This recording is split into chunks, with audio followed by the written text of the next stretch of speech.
তাদের জন্য হজ উমরা হারাম, তারা মক্কা যেতে পারে না। এখন প্রশ্ন হলো শিয়া কেমন করে হজ করে? তারাও তো কাফের। আপনি যে ফতোয়াটা দিলেন ঢালাহারে, এই ফতোয়া আপনার দেওয়ার অধিকার না। এই ফতোয়া বড় বড় আলেমরা দেবেন, বড় বড় ওলামারা দেবেন। সুতরাং এই ধরনের কথাবার্তা জনগণ থেকে আসাটা বাঞ্ছনীয় নয়। অনেক আলেম বলে শিয়ারা কাফের না। জি, দেখেন না, আপনি ইখতিলাফও বয়ান করছেন, ফতোয়া দিচ্ছেন, মাশাআল্লাহ। তাহলে ফতোয়া কেন জিজ্ঞেস করছেন? তারাও আল্লাহর ওপর ইমান আনছে, একটু বুঝিয়ে বলবেন ইনশাআল্লাহ।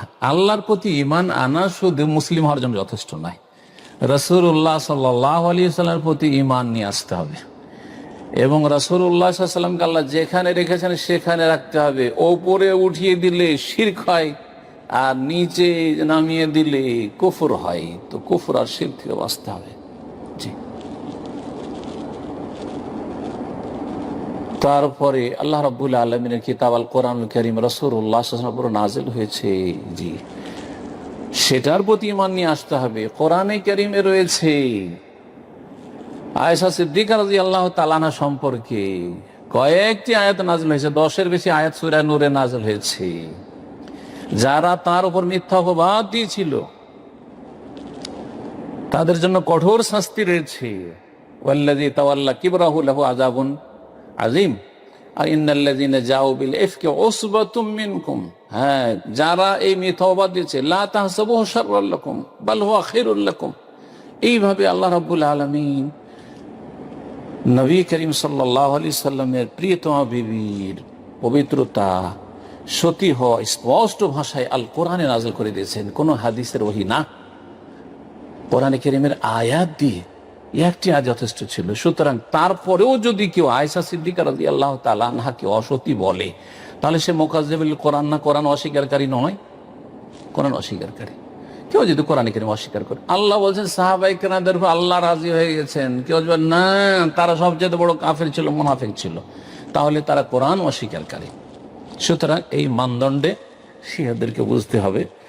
আর শিয়ারা সব এক ক্যাটাগরির নয়, তাদের অনেকগুলি ফিরকার অভাব নেই। হ্যাঁ, তাদের মধ্যে চরমপন্থী ফিরকা রয়েছে, আর তারপরে তার নিচে কিছু রয়েছে, আর সবচাইতে হালকা যেটা সেটা জাইদিয়া রয়েছে। জাইদিয়া ছাড়া বাকি ওপরে যেগুলো রয়েছে প্রায়গুলি চরম বিভ্রান্তিত রয়েছে, এবং যেগুলো তাদের ঈমান ভঙ্গকারী বিষয়। তাদের এই সহিহ বুখারীর কোনো কিছুতে তারা বিশ্বাসী নয়, তাদের বুখারী আলাদা। বরং তাদের এমনও ফিরকা রয়েছে কোরআনে কারীমের আয়াত সম্পর্কে সন্দিহান, বরং কোরআনে কারীমের সংকলন যে জমা করেছেন ওসমান রাদিয়াল্লাহু তাআলা আনহু, এতেই তারা বিশ্বাসী নয় যে এটা সুরক্ষিত।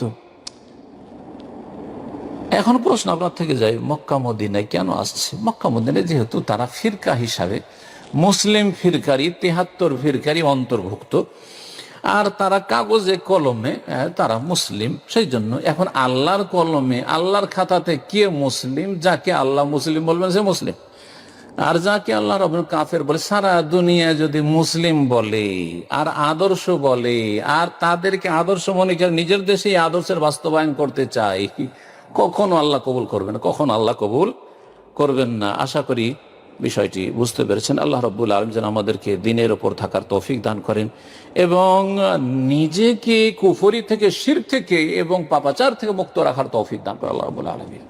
পরের নিয়ে চিন্তা করিয়েন না, আর পরের ফতোয়া দিতে যান না। ফতোয়াগুলো ভালো ভালো আলেমদের জন্য ছেড়ে দেন। ফতোয়াগুলো আমাদের চাইতে অনেক, আমরা তালেবে ইলম, বড় বড় আলেম শেখ সালেহ ফৌজানের জন্য ছেড়ে দেন, হাইয়াতুল কিবারুল উলামার জন্য ছেড়ে দেন। সৌদি আরবে যে বড় বড় ওলামা কেরাম রয়েছেন তাদের জন্য ছেড়ে, তারা এইসব গুরুত্বপূর্ণ বিষয়গুলিতে তারা মুখ খুলবেন আর ফতোয়া দিবেন। আর আপনার সাধারণ মানুষ এসব না বলে নিজের কথা চিন্তা করেন, নিজের নাজাত হচ্ছে মুখ্য উদ্দেশ্য। আল্লাহ যেন আমাদের নিজের নাজাত নিয়ে ফিক্র করা তৌফিক দান করেন, এবং নিজের আকীদা, আমল, আখলাক, মুআমালাত সবকিছু শুধরাবার তৌফিক দান করেন। আল্লাহ আমাদের দুনিয়া আখিরাত সার্বিক কল্যাণ দান করেন, সমস্ত ফিতনা থেকে আল্লাহ হেফাজত করেন। আমাদের যারা অনিষ্টকারী তাদের আল্লাহ অনিষ্টকে সর্বনাশ করেন। ইসলাম এবং মুসলিমের বিরুদ্ধে যারা চক্রান্ত করছে, মুনাফিক, কাফের, মুশরিক, আল্লাহ তাদের চক্রান্তকে ধূলিসাৎ করে দাও, এবং তাদের চক্রান্ত দিয়ে তাদেরকে তুমি ধূলিসাৎ করে দাও। এবং আল্লাহ রাব্বুল আলামিনের কাছে দোয়া করো, রব্বুল আলামিন আল্লাহ তুমি ইসলামের হেফাজত করো, মুসলিমদের হেফাজত করো, দ্বীনী ভাই বোনদের হেফাজত করো, সহিহ আকীদার ভাই বোনদের হেফাজত করো।